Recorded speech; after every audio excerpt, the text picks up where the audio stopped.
కుటుంబ కలహాలు కానీ, ఇబ్బందులు కానీ, అనారోగ్యాలు కానీ, ఎవరైనా దిష్టి పెట్టడం వలన కానీ, ఎవరో తెలవక నిమ్మకాయలు వేస్తారు. చిన్న చిన్న ప్రయోగాలు పెద్దగా ఏం చేయక్కర్లేదు. ఉప్పుతో చేసిన, మిరియాలతో చేసిన, నిమ్మకాయతో చేసిన కుటుంబాలు మొత్తం పాడైపోతాయి. చేసేటప్పుడు ఏందమ్మా, పెద్ద కడ్డివాము కూడా చిన్న అగ్గిపుల్లకి ఇస్తే తగలబడిపోతుంది. ఆ చేసేవాళ్ళు కూడా మంచిగా ఉండరు, రేపు పొద్దున వాళ్ళకి చెడు అవుతుంది. కానీ తెలిసి తెలవక చేస్తారు అవి. అందుకని వీళ్ళు జాగ్రత్తగా ఉండాలి. ఎప్పటికప్పుడు కొద్దిగా గుడికి వెళ్ళటము, అదృష్టత్వం ఉంచుకోవటము, మంచి దేవుడితో ఉండటము, మంచి మాటలు మాట్లాడుకోవటము. కోపం వచ్చినా ఎప్పుడు కూడా ఆడవాళ్ళు ఏముందమ్మా, ఎప్పుడు వంటగదిలో ఉంటారు. ఆగ్నేయం అంటే వంటగదికి ఆ వేడి వస్తుంది వీళ్ళకి ఎప్పుడు కూడా. అందుకనే ఆడవాళ్ళకి ఎప్పుడు కూడా వేడి తగ్గాలని చెప్పి మెడలో ఒక ముత్యం వేస్తారు. ఒక ముత్యము, పగడమేమో గట్టితనం కోసం, ముత్యమేమో శాంతి కోసం.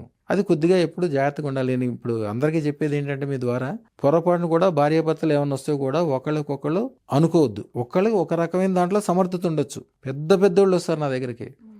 నేను ఢిల్లీలో ఉన్నప్పుడైతే నోయిడా నుంచి ఒక ఆయన వచ్చేవాడు, నీరుకావి బట్టలు. అప్పుడు నేను యాక్చువల్గా మధు దండావతి అని ఆర్థిక శాఖ మంత్రి, ఆయన దగ్గర పిఏగా ఉండేవాడిని. ఆయన యాక్చువల్గా పిఏ లెక్క కానీ గురువుగా తీసుకున్నాడు, అంటే గవర్నమెంట్ పరంగా పిఏగా తీసుకున్నాడు. ఆయన దగ్గరికి ఎంతో మంది కోటీశ్వరులు వచ్చేవాళ్ళు. ఎంత అమాయకులు అంటే వాళ్ళు ఈ కాగితాన్ని చూపించి ఇది బంగారం అంటే నమ్ముతారు. వాళ్ళకి ఎక్కువ ఏముండదు, కానీ వాళ్ళ సబ్జెక్ట్లో వాళ్ళు సూపర్. వాళ్ళకి ఏదో ఒక సబ్జెక్ట్ ఉంటుంది, ఆ సబ్జెక్ట్లో టాప్ టాలెంటెడ్. మిగిలిన విషయాలు ఏం పట్టించుకోరు. 10కి 100కి తేడానే తెలియదు వాళ్ళకి. చొక్కాకి లాక్కి తేడా తెలియదు వాళ్ళకి. అంత మాత్రమున వాళ్ళ అసమర్థులని భార్యలు అనుకోకూడదు. భార్యకు కూడా ఏదో విషయంలో ఏదో టాలెంట్ ఉంటుంది. వీళ్ళని ఒకళ్ళు ఇప్పుడు కూడా తక్కువ చేసుకోకూడదు. దానికి ఒకటే సూత్రం చెప్తాను. మీ భర్త కింద పడ్డాడు అనుకోమా, అబ్బా భలే పడ్డావు అని సంతోషంగా మాట్లాడాలి. కానీ నువ్వు ఎప్పుడే కింద పడతావు, నువ్వు ఎప్పుడు ఎట్లాగా చేస్తావు, ఎప్పుడు కూడా నిందించకూడదు. పిల్లల విషయంలో ముఖ్యంగా, పిల్లల విషయంలో ఎప్పుడు నువ్వు తప్పు చేస్తున్నావు అది ఇది అని కొట్టకూడదు. చదివితే చదువుతాడు, లేకపోతే లేదు. చదువుకున్న వాళ్ళు ఎవరైనా వీళ్ళ గొప్పవాళ్ళు ఎవరైనా, వీళ్ళు భారతదేశంలో కానీ బయట కానీ ఎక్కడ కానీ టాప్ మోస్ట్ లెవెల్లో ఉన్న వాళ్ళందరూ కూడా ఎవరు కూడా చదువుకున్న వాళ్ళు కదా. నా శిష్యులు ఎంతమంది 1,00,000 కోట్లు దాటిన వాళ్ళందరూ కూడా ఎవరు చదువుకున్న వాళ్ళు ఎవరు లేరు.